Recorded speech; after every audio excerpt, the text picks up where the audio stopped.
Hi മക്കളെ, എല്ലാവർക്കും സുഖം തന്നെയല്ലടാ. നമ്മുടെ റിഫ്ലക്ഷൻ ഓഫ് ലൈറ്റ് എന്ന് പറയുന്ന ചാപ്റ്റർ ഗംഭീരമായി തന്നെ പഠിച്ചു കഴിഞ്ഞിരിക്കുന്നു. അതിനകത്തുള്ള പ്രീവിയസ് ഇയർ ക്വസ്റ്റ്യൻസും ക്ലിഞ്ചറായിട്ട് നമ്മൾ വർക്ക്ഔട്ട് ചെയ്ത് കഴിഞ്ഞു മക്കളെ.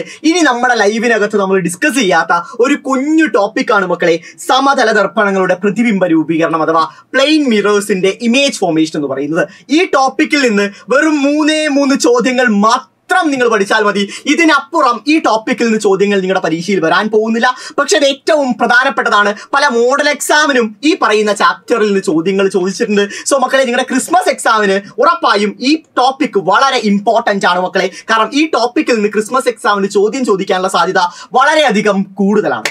സോ ഗൈസ്, നമുക്ക് തുടങ്ങാം.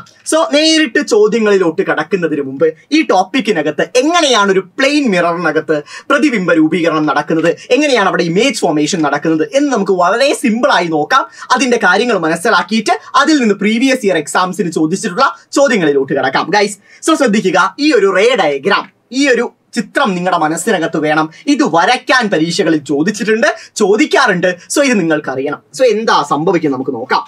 ഇതാണ് O എന്ന് പറയുന്നതാണ് നമ്മുടെ ഒബ്ജക്റ്റ് അഥവാ വസ്തു എന്ന് പറയുന്നത്. സോ ഇതിൽ നിന്ന് രണ്ട് രശ്മികൾ വരുന്നു. എവിടെ വന്നിട്ടാണ് വന്ന് പതിക്കുന്നത്? നമ്മുടെ പ്ലെയിൻ മിററിലാണ് വന്ന് പതിക്കുന്നത്. സമതല ദർപ്പണത്തിൽ വന്ന് പതിക്കുന്നു. അവിടെ നിന്ന് എന്ത് ചെയ്യുന്നു? യെസ്, അത് പ്രതിപതനം സംഭവിച്ച് എങ്ങനെയാണ്? രണ്ടും അകന്നു പോവുകയാണ്, ഡൈവേർജിങ് ആണ്, അകന്നിട്ടാണ് പോകുന്നത്. സോ അകന്നു പോകുന്നത് കൂട്ടിമുട്ടുന്നുണ്ടോ മക്കളെ? ഇല്ല. എന്നാൽ അത് നമ്മുടെ ദർപ്പണത്തിന് പുറകിൽ നോക്കടാ, ഇമേജ് ഫോർമേഷൻ നടക്കുന്നു. അതായത് ഈ അകന്നു പോകുന്ന രശ്മികൾ എവിടെ നിന്ന് വരുന്നതായി തോന്നുന്നു? യെസ്, ഒരു കോമൺ പോയിന്റിൽ നിന്ന് വരുന്നതായി തോന്നുന്നു. ആ കോമൺ പോയിന്റ് എവിടെയാണ്? ആ മിററിന്റെ പുറകുവശത്താണ്, ദർപ്പണത്തിന്റെ പുറകിലാണ്. Just like convex mirror. Convex ദർപ്പണത്തിൽ നടക്കുന്ന അതേ പരിപാടിയാണ് ഇവിടെ നടക്കുന്നത്. മിററിന്റെ പുറകിലാണ് എന്ത് സംഭവിക്കുന്നത്? ഇമേജ് ഫോർമേഷൻ നടക്കുന്നത്. നമ്മൾ ഈ ഭാഗത്ത് നിന്നാണ് നോക്കുന്നത്. ക്ലിയർ? സോ ഇവിടെ ഉണ്ടാവുന്ന ഇമേജ് എന്ന് പറഞ്ഞാൽ അത് റിയൽ ഇമേജ് അല്ല, അത് വെർച്വൽ ഇമേജ് ആണ്, അഥവാ മിഥ്യാ പ്രതിബിംബമാണ് ഇവിടെ ഉണ്ടാവുന്നത്. അതായത് നമ്മൾ നമ്മുടെ മുഖം നോക്കുന്ന കണ്ണാടികൾ നിങ്ങൾ എല്ലാവരും കാണാറുണ്ട്. സോ അതിനകത്ത് ഉണ്ടാവുന്നത് ഒരു റിയൽ ഇമേജ് അല്ല. നമ്മുടെ കണ്ണുകളിൽ കാണാൻ സാധിക്കും, പക്ഷെ ആ പ്രതിബിംബം ഒരിക്കലും നമുക്കൊരു സ്ക്രീനിൽ പതിപ്പിക്കാൻ സാധിക്കില്ല. സോ അതൊരു റിയൽ ഇമേജ് അല്ല, മറിച്ച് അതൊരു മിഥ്യാ പ്രതിബിംബം അഥവാ വെർച്വൽ ഇമേജ് ആണ്. സോ ആ പ്രതിബിംബത്തിന്റെ പ്രോപ്പർട്ടീസ് നിങ്ങൾക്ക് അറിയണം. അതിന്റെ പ്രോപ്പർട്ടീസ് എന്താണ്? ഒന്നാമത്തെ, അത് മിഥ്യാ പ്രതിബിംബം അഥവാ വെർച്വൽ ഇമേജ് ആണ്. വെർച്വൽ ഇമേജ് ആണ് ഫസ്റ്റ് പോയിന്റ് എന്ന് പറഞ്ഞാൽ. വെർച്വൽ ഇമേജ് അഥവാ മലയാളത്തിൽ മിഥ്യാ പ്രതിബിംബമാണ്. മലയാളമൊക്കെ ഞാൻ ഡെഫിനിഷൻ എഴുതി വെച്ചിട്ട് കാണിച്ചു തരാണ്. അടുത്ത നെക്സ്റ്റ് വൺ എങ്ങനെയാണ്? യെസ്, നമ്മൾ കണ്ണാടി നോക്കുന്ന സമയത്ത് എന്താണ്? നമ്മുടെ അതേ വലുപ്പത്തിലുള്ള ഇമേജ് ആണ് കാണാൻ പറ്റുന്നത്. So next one is same size of object. ഒബ്ജക്റ്റിന്റെ അതേ വലുപ്പമായിരിക്കും, വസ്തുവിന്റെ അതേ വലുപ്പത്തിലുള്ള പ്രതിബിംബമാണ് നമുക്ക് ലഭിക്കുന്നത്. മൂന്നാമത്തെ പോയിന്റ് എന്ന് പറഞ്ഞാൽ നിവർന്നു നിൽക്കുന്നതാണ്. പൊതുവെ വെർച്വൽ ഇമേജുകളെല്ലാം, മിഥ്യാ പ്രതിബിംബങ്ങളെല്ലാം ഇറക്റ്റ് ആയിരിക്കും, അഥവാ നിവർന്നു നിൽക്കുന്നവയാണ് ഇറക്റ്റ്. അതാണ് നിവർന്നു നിൽക്കുന്നവ. ക്ലിയർ? ഈ മൂന്ന് പ്രോപ്പർട്ടീസ് മനസ്സിലാക്കുക. ഇങ്ങനെയാണ് ഒരു സമതല ദർപ്പണത്തിനകത്ത് പ്രതിബിംബ രൂപീകരണം നടക്കുന്നത്, പ്ലെയിൻ മിററിനകത്ത് ഇമേജ് ഫോർമേഷൻ നടക്കുന്നത്. ഒന്നുകൂടി പറയാം. ഒബ്ജക്റ്റിൽ നിന്ന് രണ്ട് റേസ് വരുന്നു, പ്രതിപതനം സംഭവിക്കുന്നു, രണ്ടും ഇങ്ങനെ ഡൈവേർജ് ചെയ്തു പോകുന്നു അഥവാ അകന്നു പോകുന്നു. സോ കൂട്ടിമുട്ടുന്നില്ല. സോ അതിനാലാണ് അവിടെ എന്തുണ്ടാവുന്നത്? വെർച്വൽ ഇമേജ് ഉണ്ടാവുന്നത്. സോ അത് പുറകിലാണ് ഉണ്ടാവുന്നത് മിററിന്റെ. ക്ലിയർ അല്ലേ? കാര്യം മനസ്സിലായില്ല? അന്തസായി മനസ്സിലായില്ലടാ മക്കളെ. യെസ്, ഇനി അടുത്തത്, നമ്മളിപ്പോ ഒരു മിറർ വെക്കുന്ന സമയത്ത് ഉണ്ടാവുന്നതിനെ കുറിച്ചാണ് നമ്മൾ പഠിച്ചത്. എന്നാൽ അതിനപ്പുറം രണ്ട് ദർപ്പണങ്ങൾ വെച്ചാൽ, അല്ലെങ്കിൽ ഒന്നിൽ കൂടുതൽ ദർപ്പണങ്ങൾ വെക്കുന്ന സമയത്ത് അവിടെ എത്ര പ്രതിബിംബങ്ങൾ ഉണ്ടാവുന്നു എന്ന് നമുക്ക് നോക്കാം. യെസ്, ഇവിടെ രണ്ട് ദർപ്പണങ്ങൾ വെച്ചിട്ടുണ്ട്, ശരിയല്ലേ? രണ്ട് ദർപ്പണങ്ങൾ വെക്കുന്ന സമയത്ത് അവിടെ ഒന്നിൽ കൂടുതൽ പ്രതിബിംബങ്ങൾ ഉണ്ടാവുന്നതാ. 1, 2, 3 പ്രതിബിംബങ്ങൾ ഉണ്ടാവുന്നു.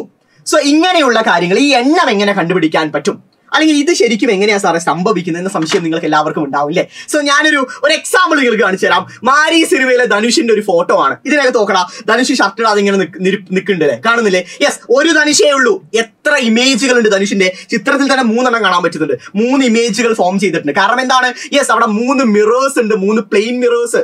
അവിടെ 3ൽ കൂടുതൽ പ്ലെയിൻ മിറേഴ്സ് അവിടെ ഉണ്ട്. സോ ഇമേജസ് എത്ര ഉണ്ട് മക്കളെ? ഇമേജസ് 3 നമുക്ക് ഈ ചിത്രത്തിൽ കാണാൻ പറ്റുന്നുണ്ട്. സോ ഇതിനെയാണ് നമ്മൾ എന്ത് പറയുക? ഇതിനെയാണ് multiple reflection and image formation എന്ന് പറയുന്നത്. ആവർത്തന പ്രതിപതനവും പ്രതിബിംബ രൂപീകരണം എന്ന് പറയുന്നത്. ക്ലിയർ? ഇവിടെ പരീക്ഷകളിൽ ചോദിക്കുന്നത് ഒരേ ഒരു ചോദ്യം മാത്രമാണ്: എത്ര എണ്ണം ഉണ്ടാവുന്നുണ്ട്, എത്ര പ്രതിബിംബങ്ങൾ ഉണ്ടാവുന്നുണ്ട്. അതിന് ഒരൊറ്റ equation 360 divided by theta minus 1. ഈ ആംഗിളിനെയാണ് എന്ത് പറയുക? തീറ്റ എന്ന് പറയുക, തീറ്റ മൈനസ് 1. നമ്മളവിടെ ഈ പറയുന്ന മിറേഴ്സ് ദർപ്പണങ്ങൾ വെച്ചിരിക്കുന്ന ആംഗിൾ വളരെ പ്രധാനപ്പെട്ടതാണ്. അതാണ് തീറ്റ എന്ന് പറയുന്നത്. ഇതുമായി ബന്ധപ്പെട്ട ചോദ്യം നമുക്ക് എന്തായാലും വർക്ക്ഔട്ട് ചെയ്യാം. ക്ലിയർ അല്ലേ മക്കളെ?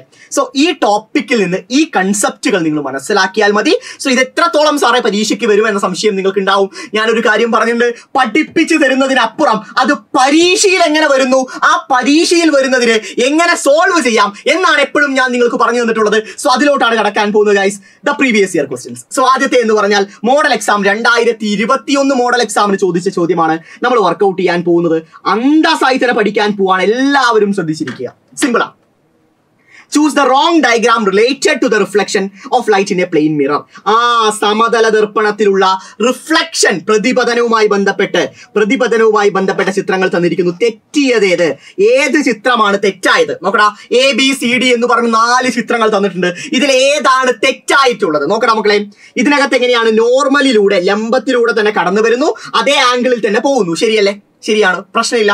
സോ അത് സെയിം തന്നെയാണ്. ഈ ചിത്രം എന്താണ്? ശരിയാണ്. ശരിയാണ്. സോ ആംഗിൾ ഓഫ് ഇൻസിഡൻസ് എത്രയാണ്? യെസ്, പതനകോണം എത്രയാണ്? 0 ഡിഗ്രിയാണ്. പ്രതിപതന കോണം എത്രയാണ്? അതും 0 ഡിഗ്രിയാണ്. സോ ഫസ്റ്റ് വൺ സെയിം ആണ്. കാരണം നമുക്കറിയാം ലോസ് ഓഫ് റിഫ്ലക്ഷൻ, പ്രതിപതന നിയമങ്ങൾ പ്രകാരം പതനകോണും പ്രതിപതനകോണും എന്തായിരിക്കണം? തുല്യമായിരിക്കണം. ഇവിടെ ലംബത്തിലൂടെ കടന്നു വരുന്ന സമയത്ത് പതനകോൺ 0 ഡിഗ്രിയാണ്, പ്രതിപതനകോണും എത്രയാണ്? 0 ഡിഗ്രിയാണ്. അതിനാൽ തന്നെ ഈ പടം ശരിയാണ്. രണ്ടാമത്തെ പടം നോക്ക്, ബി പടം നോക്കടാ. ഇത് 50 ഡിഗ്രി ആണെങ്കിൽ നമുക്കറിയാം ടോട്ടൽ 90 ഡിഗ്രിയാണിത്. സോ ഇത് 50 ആണെങ്കിൽ ഇത് എത്രയായിരിക്കും? No doubt this is 40. അത് 40 ആണെങ്കിൽ അടുത്തതും 40 ആണ്. സോ പതനകോണും പ്രതിപതനകോണും തുല്യമാണ്. ആംഗിൾ ഓഫ് ഇൻസിഡൻസും ആംഗിൾ ഓഫ് റിഫ്ലക്ഷൻ തുല്യമാണ്. സോ ഈ പടവും എന്താണ്? ഈ പടവും ശരിയാണ്. അടുത്ത സിയിലോട്ട് കിടക്കാം. സിയിൽ ആംഗിൾ ഓഫ് ഇൻസിഡൻസ് നോക്കടാ, 0 ഡിഗ്രി ആയിരിക്കും. ഒരു സംശയമില്ല, കാരണം ലംബത്തിലൂടെയാണ്, നോർമലിലൂടെയാണ് വരുന്നത്. എന്നാൽ ആംഗിൾ ഓഫ് റിഫ്ലക്ഷൻ എത്രയാണ്? 45 ഡിഗ്രിയാണ്. രണ്ടും തുല്യമാണോ? അല്ല, രണ്ടും തുല്യമല്ല. So here this one is wrong. അടുത്തത് നോക്കടാ, ശരിയാണ്. ഇത് എത്രയായിരിക്കും? ഇത് 45 ആയിരിക്കും, ഇത് 45 ആയിരിക്കും. കാരണം അറിയാം ടോട്ടൽ എത്രയാണ്? 90 ആണ്. സോ ഒന്ന് 45 ആണെങ്കിൽ അടുത്ത 45. സോ ഇതും കറക്റ്റ് ആണ്. So the fourth image also right. So the C, option C is the wrong image. അതാണ് തെറ്റായ ചിത്രം എന്ന് പറയുന്നത്. എന്റെ മക്കൾക്ക് മനസ്സിലായി എന്ന് വിശ്വസിക്കുന്നു. റൈറ്റ്. സോ അടുത്തതിലോട്ട് കിടക്കാം guys. We are moving to our next question. March 2020 ചോദിച്ച ചോദ്യമാണ്. 2020 മാർച്ചിൽ ചോദിച്ച ചോദ്യമാണ്. നിസ്സാരമായി തന്നെ ഉത്തരം പറയാൻ സാധിക്കുന്ന വളരെ സിമ്പിൾ ആയ ചോദ്യമാണ് മക്കളെ. നമുക്ക് കിടക്കാം. ചോദ്യം ഇതാണ്. യെസ്, ഒരു ചിത്രം തന്നിട്ടുണ്ട്. ഈ ചിത്രം പൂരിപ്പിക്കുക. അതാണ് ആദ്യ ചിത്രം. ഈ ചിത്രം എവിടെ കണ്ടിട്ടുണ്ടോ? യെസ്, സമതല ദർപ്പണത്തിലുള്ള പ്രതിബിംബ രൂപീകരണത്തിന്റെ ഒരു പകുതിയുള്ള ചിത്രമാണ്. മുഴുവനാക്കിയോ പൂർത്തീകരിച്ച ചിത്രമാണ് അല്ല. സോ ഇത് കംപ്ലീറ്റ് ചെയ്യാൻ തന്നെയാണ് ചോദ്യത്തിന്റെ ആദ്യത്തെ ചോദ്യം. Draw the ray diagram indicating the image formation. അഥവാ പ്രതിബിംബ രൂപീകരണവുമായി ബന്ധപ്പെട്ട് ഇത് പൂർത്തീകരിക്കുക. അന്തസ്സായി തന്നെ പൂർത്തീകരിക്കാൻ നമ്മൾ പഠിച്ചാണ്. ഓൾറെഡി നിങ്ങൾക്ക് കാണിച്ചു തന്നാണ്. യെസ്, നമ്മൾ ഇത് പൂർത്തീകരിച്ചു. ക്ലിയർ അല്ലേ? അതിന്റെ ബി ക്വസ്റ്റ്യൻ നോക്കണം. Write the properties of the image formed. നമ്മുടെ പ്രതിബിംബത്തിന്റെ സവിശേഷതകൾ എന്തൊക്കെയാണ്? നമ്മൾ ഓൾറെഡി ഡിസ്കസ് ചെയ്താണ്.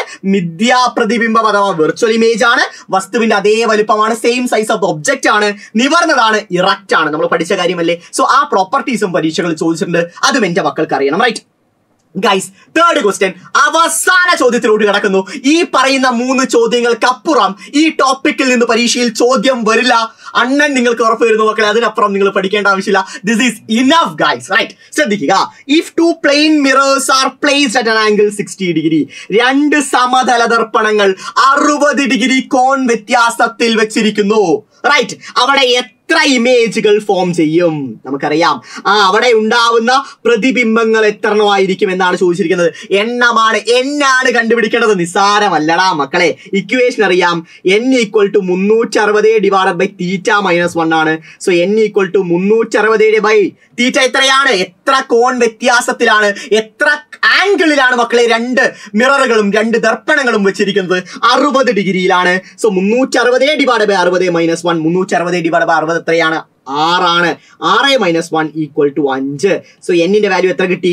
5 എന്ന് കിട്ടി. അന്തസ്സായി മനസ്സിലായില്ലടാ, ക്ലിഞ്ചറായി മനസ്സിലായില്ലടാ മക്കളെ ഈ ടോപ്പിക്കും അതിൽ നിന്ന് പരീക്ഷകളിൽ ചോദിക്കുന്ന ചോദ്യങ്ങളും. എന്റെ മക്കൾക്ക് കോൺഫിഡന്റ് ആയിട്ടുണ്ടെങ്കിൽ ചാറ്റ് ബോക്സിൽ ഉറപ്പായും നിങ്ങളുടെ ഈ വീഡിയോയെ പറ്റിയുള്ള ഫീഡ്ബാക്കുകൾ നിങ്ങൾ എഴുതിയിരിക്കണം. ഉറപ്പായും എഴുതിയിരിക്കണം മക്കളെ. നിങ്ങളുടെ ഫീഡ്ബാക്കുകൾ കാണുമ്പോഴാണ് എനിക്കൊന്ന് രോമാഞ്ചം വന്ന് കൂടുതൽ ചോദ്യങ്ങൾ റെക്കോർഡറായിട്ട് ഇതുപോലെ നിങ്ങളുടെ ചാനലിനകത്ത് നമ്മൾ ഇടത്തുള്ളൂ. സോ മക്കളെ, എല്ലാവരും ഈ വീഡിയോയെ പറ്റിയുള്ള ഫീഡ്ബാക്കുകൾ ഉറപ്പായും കമന്റ് ബോക്സിനകത്ത് ഇടണം മക്കളെ. സോ എല്ലാ കമന്റുകൾക്കും ഉറപ്പായും റിപ്ലൈ തന്നിരിക്കും. അതുപോലെ തന്നെ ഈ വീഡിയോന്റെ ഫീഡ്ബാക്കിന് അതിനപ്പുറം നിങ്ങൾക്ക് ആവശ്യമുള്ള നിങ്ങളുടെ സജഷൻസും നിങ്ങൾക്ക് ഉറപ്പായും കമന്റ് ബോക്സിനകത്ത് ഇടാം. അതെന്തായാലും കൺസിഡർ ചെയ്ത് അത് ബേസ് ചെയ്ത വീഡിയോ കണ്ടന്റുകളുമായി നമ്മൾ എന്തായാലും വരുന്നതായിരിക്കും മക്കളെ. So take care, bye bye.